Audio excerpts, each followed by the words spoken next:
Grande abraço para você ligado no TH+, SBT Interior. Tá começando o SBT Esportes Interior. Comigo, Weber Lima e meu parceiro Renan Teixeira. Renan Oficial 5, Weber Lima 10, para você participar conosco. É no WhatsApp 11 939 10453. Vou deixar uma pergunta no ar. Você vai torcer para a seleção brasileira? No SBT, hein? Você vai torcer para a seleção brasileira? Mande aí. 11 939 10453. E lógico que a partir de agora a gente vai falar muito de Copa do Mundo. A estreia tá aí pertinho, né? Dia 11 temos México e África do Sul no Estádio Azteca. Lembrando o jogo de estreia da África do Sul em 2010, né? Que foi África do Sul e México, e se repete a história novamente nessa Copa do Mundo, Renan. É legal, né? Pô, coincidência boa, né? Coincidência legal, pô, 16 anos depois.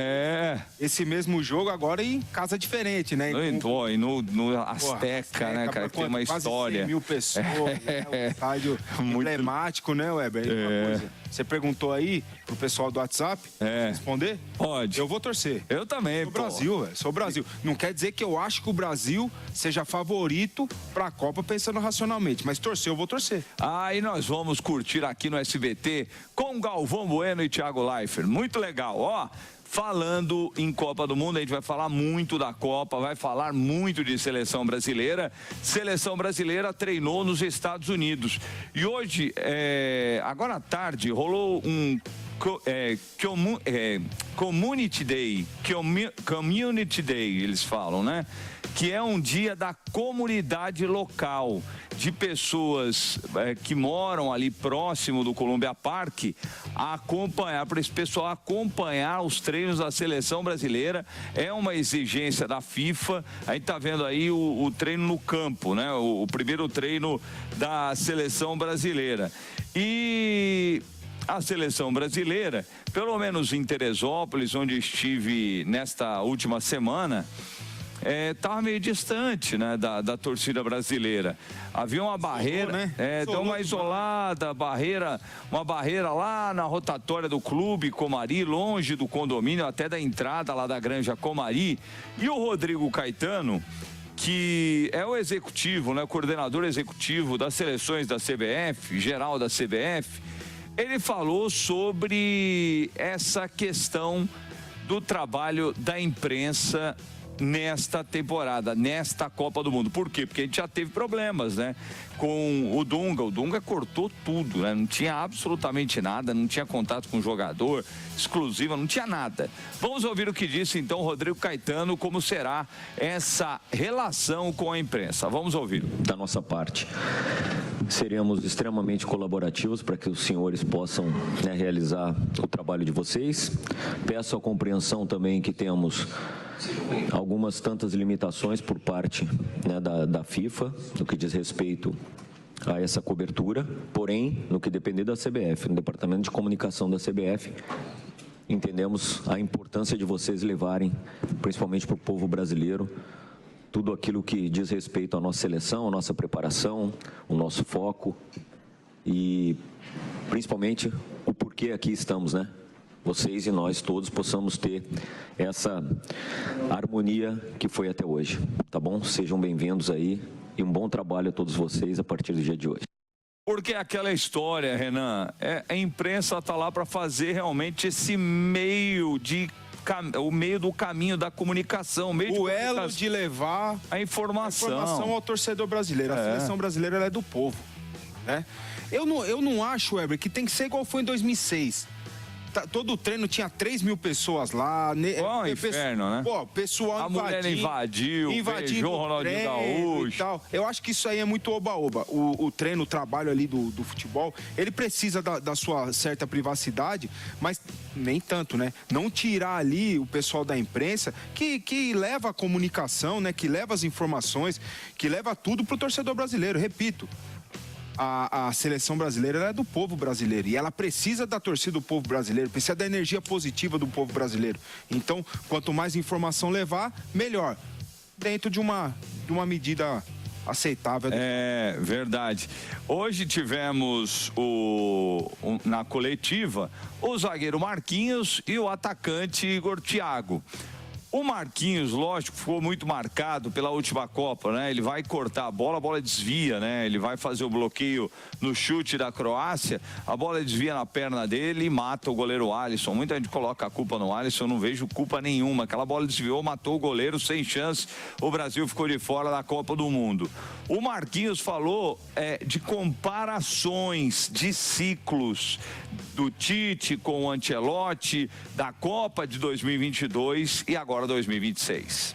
É muito difícil se comparar, né? E não vem ao caso a gente se comparar. Como você mesmo disse, a gente chegou muito bem nas outras Copas do Mundo, né? Com grandes expectativas e não conseguimos, né? Esse momento, um momento muito distinto daqueles que a gente viveu das outras vezes, né? Mas o futebol, ele te entrega surpresas, cabe a gente, eu acho que as últimas campeões mostraram também que souberam crescer num momento importante da competição. Eu no meu clube, né, também começando uma Champions assim, não tão bem como favorito, depois acabamos sendo campeões, né. Eu acho que o futebol, ele não tem como a gente saber quem vai chegar lá na frente e ser campeão, né. Então o importante não é realmente como se começa, né, e como que a gente vai conseguir terminar essa competição. Olha, não dá para comparar, mas eu fiz um levantamento aí de remanescentes na seleção brasileira de uma Copa para outra. Dá para comparar num ponto. Essa seleção não tem muita renovação. De 2018 a 22, 9 permaneceram. De 14 a 18, 6. De 18 para 22, 9, né, de uma Copa para outra. E agora são 15. 22 para 26, você levantou. São 15. Não teve renovação. Isso dá para comparar, Renan. Não, isso sim dá para comparar. O que eu entendi da resposta dele, que não dá para comparar, é que o Tite teve um ciclo inteiro de trabalho, isso, né? Isso é fato, isso é verdade também. E o Ancelotti não, é apenas um ano no comando, né? Então era difícil ele apresentar ali grandes mudanças, grandes diferenças, né? Eu acho que tá muito nisso a resposta. O Marquinhos também ficou... Marquinhos... Ficou marcado pelo pênalti, né? Porque tem o desvio e quando vai para os pênaltis contra a Croácia, ele é um dos que erra o pênalti. Isso. Então, também tem essa marca e essa cobrança. E a cobrança pessoal, né? O Marquinhos, um cara experiente, multicampeão, muito vencedor na carreira, mas tem essa marca na seleção brasileira. E talvez seja a última oportunidade dele também, né, Ué? Ah, certeza. Certeza que será a última oportunidade dele, não do Gabriel Magalhães, mas boa parte da defesa ali, inclusive os reservas, é a última oportunidade. Danilo, última oportunidade. Então a cobrança, a autocobrança, né, a cobrança deles próprios, é muito alta em relação a isso, mas essa questão da falta de renovação na seleção brasileira é uma preocupação não só para essa Copa, para frente.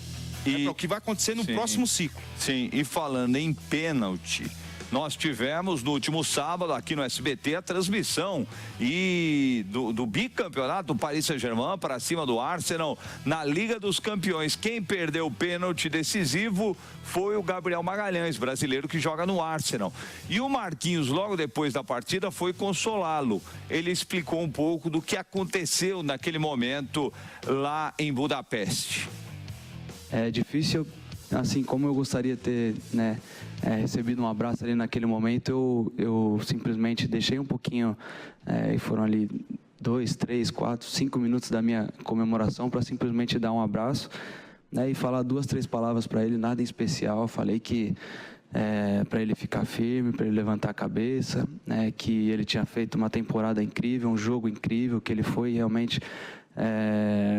para mim, na minha opinião, o melhor zagueiro do mundo nessa temporada, né? E ele não merecia simplesmente levar esse peso para ele, junto com ele, que pênalti realmente a gente quer acertar, quer fazer o melhor e não conseguimos, né? Mas que nada daquele momento ali que ele tenha vivido ia apagar aquela temporada maravilhosa que ele fez, né, e que a gente ia precisar muito dele aqui, né? Foram essas minhas palavras, né, para que ele ficasse firme, né, já pensasse a cicatrizar esse momento ali o mais rápido possível, porque a gente ia precisar dele logo num momento muito rápido aqui, que ele é um jogador muito importante aqui pra gente. E é isso, né? Perdeu, levantar a cabeça e bola pra frente. É lógico que na hora é triste, né, Renan? Falando da atitude do Marquinhos, espetacular, né? O cara campeão de Champions, ele tirou ali alguns minutos para consolar um companheiro, né, que é o companheiro da seleção, e ele tem razão, o Gabriel Magalhães foi o melhor zagueiro do mundo na temporada, jogando na defesa menos vazada do mundo, e ele tem muita responsabilidade disso. E eu acho que essa atitude do Marquinhos ajudou também no ponto de vista do torcedor do Arsenal, porque o Gabriel Magalhães perdeu o pênalti. Foi a camisa mais vendida depois do acontecido, depois do episódio. Vendeu-se muitas camisas do Arsenal lá com o nome do Gabriel Magalhães. Então essa atitude do Marquinhos também potencializa, né? Coloca ali em evidência o que foi a temporada do Gabriel Magalhães, a atitude de um capitão, a atitude de um cara experiente e sabe, já aconteceu com ele, acabamos de citar, na Copa do Mundo ele perdeu o pênalti, né, contra a Croácia, então é um cara que sabe o momento do sofrimento e foi ali consolar o companheiro, uma atitude bem bonita. Isso não apaga nada da história do Gabriel Magalhães, né, fez uma temporada espetacular. E o pênalti é aquilo, né, o psicológico, enfim. Naquele momento ele não teve bem, perdeu e resultou na derrota do time dele na final da Champions. Daqui a pouquinho a gente vai falar de um jogo que envolve um clube do Grupo do Brasil, do Grupo C. E por que eu estou falando sobre isso? Porque nós tivemos um problema climático nesse jogo, que atrasou a partida em quase 40 minutos. E é o protocolo de segurança lá. Na Flórida não tem jeito. Ano passado o Fluminense no Mundial lá de clubes teve jogo 1 hora de atraso. Vários jogos atrasaram, né? Vários. E isso vai acontecer na Copa do Mundo. Mas um dos problemas, esse não adia jogo, é o calor no local. Quem se lembra, em 94 tivemos altíssimas temperaturas nos Estados Unidos e não será diferente dessa vez. E o Marquinhos falou sobre o tema.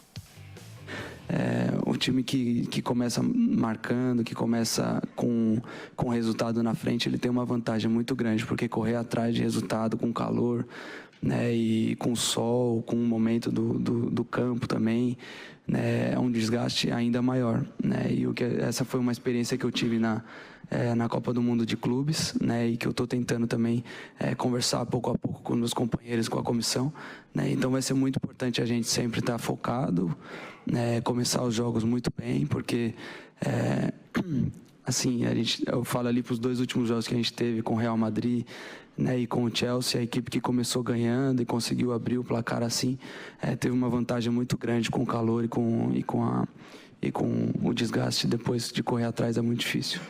Renan, você já jogou em altas temperaturas? Você já... Aonde, velho? Já Nordeste, assim, não sei se, né, lá nos Estados Unidos... Quando você jogou na Arábia...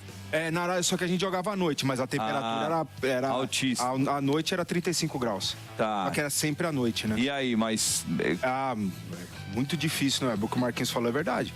A questão do time que sai na frente tem uma grande vantagem, né? E isso vai ser um ponto que a gente não tá falando muito agora, porque não começaram os jogos, mas vai ser um ponto de análise de jogo também.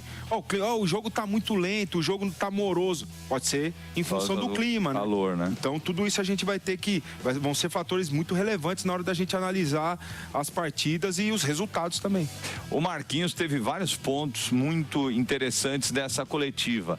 Na outra, tivemos o Igor Thiago, que foi o vice-artilheiro da Premier League com 22 gols. O artilheiro. O vice, né? O Haaland foi o... Não, esse não conta. É verdade. Esse já era. Esse já sabe que vai ser o artilheiro. Então, o Igor, que for artilheiro, porque o Haaland realmente espetacular, fez já gols pela seleção brasileira, teve uma temporada excelente. E ele fala desse momento que ele vive na sua vida, chegando à seleção brasileira. Apresentaria como um cara sempre alegre, positivo, sorridente, alegre com a vida. Eu acho que esse sou eu. Esse cara que vocês estão vendo aqui, esse sou eu dentro de campo também, apaixonado, guerreiro, batalhador, lutador. Então, assim, esse é o Thiago. E quero mostrar um pouco também da minha história para que as pessoas possam conhecer. Como você falou, saí muito cedo do Brasil e poder mostrar isso para as pessoas, essa paixão de vestir a nossa camisa, é o que eu quero que todo mundo veja do Thiago. Então você ouviu quem é o Thiago, né? Ele falou sobre ele mesmo. Agora sim, sobre o momento, o Igor Thiago falando para depois o nosso Renan dar uma analisada nas falas do atacante da seleção brasileira. É a realização da minha vida pessoal e profissional. Quando eu estava na minha cidade, eu sonhava em poder representar meu país, mas quando você vive esse momento aqui, quando você chega aqui, é um sentimento que vai muito além daquilo que você sonhava e pensava. Sou muito grato a Deus por tudo que Ele tem me proporcionado durante a minha vida e poder estar aqui na minha primeira Copa do Mundo, representando 200 milhões de habitantes que nós temos, é algo surreal para mim. Tem que curtir o momento, né, Renan? Tem que aproveitar o momento, né? E o momento era inesperado, né? Foi assim, de última hora, na última convocação, né? Ele sendo o vice ou o artilheiro da... Falam do Cometa Haaland, né? Do Cometa. Mas foi o Cometa Igor Thiago. Cometa Igor Thiago, que é impressionante a ascensão dele, as coisas aconteceram muito precocemente na vida dele, né? De chegar à seleção em uma convocação, já chegar numa Copa do Mundo. Então esse cara, você pode ter certeza que ele vai aproveitar cada oportunidade, cada minuto, cada segundo que ele puder estar dentro do campo. E é um jogador que não foi pra lá pra fazer número, não. Ele pode ser importante. Pode. Um jogador alto, mas apesar disso, tem boa mobilidade, diária, velocidade. Na jogada do pênalti que ele sofreu e que converteu... Ele é grandão, isso. né? Ele é grande, ele é forte. Então pode mudar um pouco a característica de jogo. Ele pode ser importante para a seleção brasileira. Participe conosco pelo WhatsApp 11 939 100 453. Rápido break. Na volta, a gente vai trazer uma goleada de um time que o Brasil vai enfrentar. No segundo bloco, também vamos falar da Liga Nacional de Futsal. E olha, tem leilão de uma camisa do Pelé. A gente vai falar sobre isso no próximo bloco aqui no SBT Esportes Interior.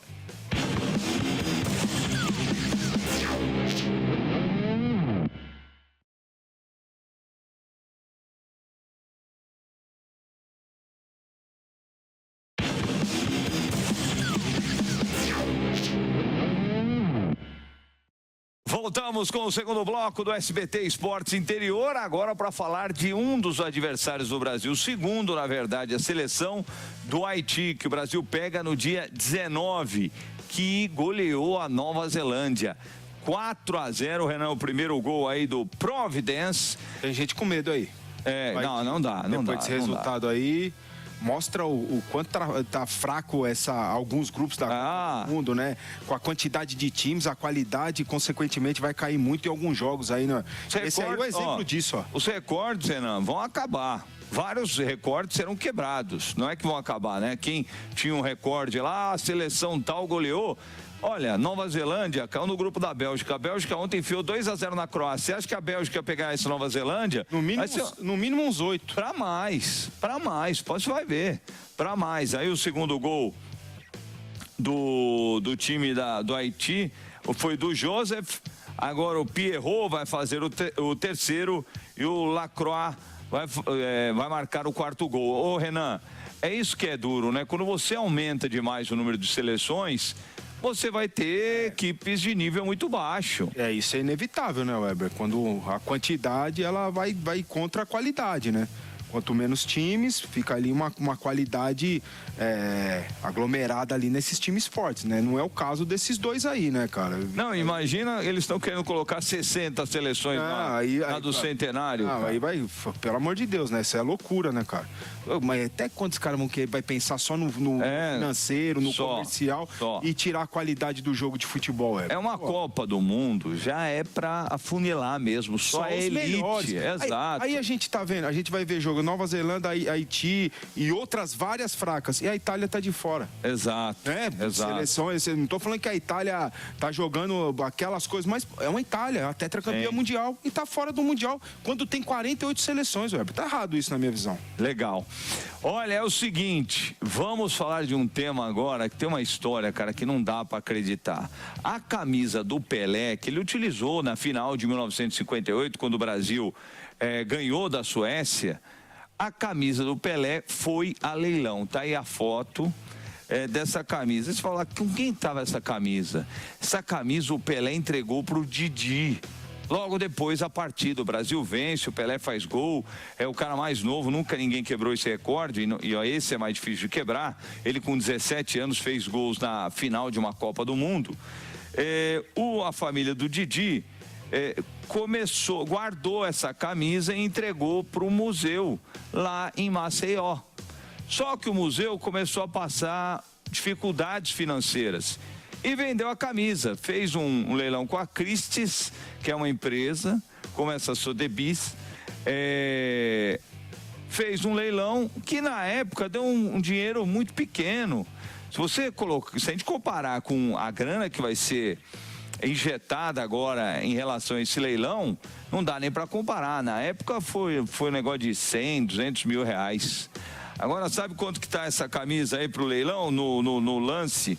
Que aí o lance vai subir, né? O lance vai subir com certeza.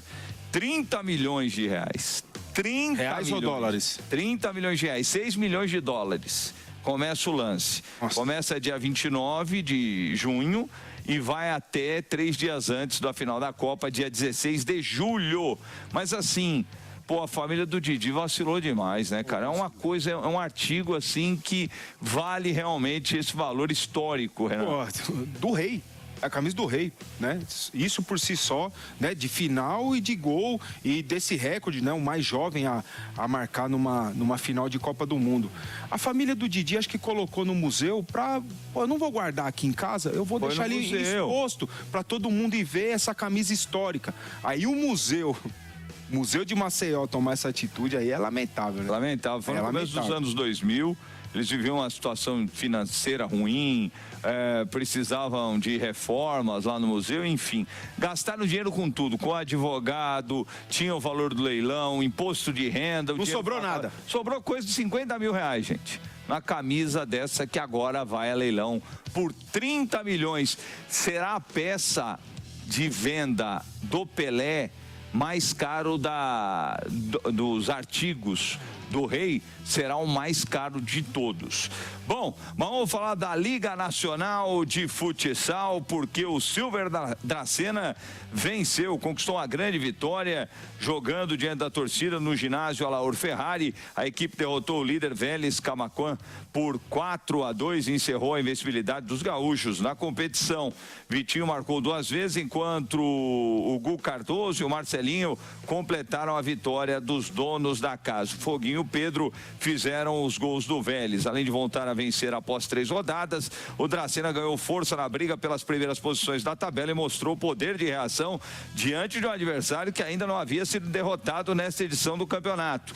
Na próxima rodada, o Dracena terá mais um confronto direto na parte de cima da classificação diante do São Caetano, fora de casa. Portanto, o Silver Dracena, como é que eles falam? A bola pequena, né? O futebol de bola, da bola pequena. Bola pequena. Joguei muito futsal, Onde você jogou, Renan? Joguei no Juventus da Moca, né? É mesmo? Inclusive fui campeão brasileiro infantil, né? Sub-15. Legal. Com o Juventus da Moca. Daí chega aquele período que você tem que escolher, né?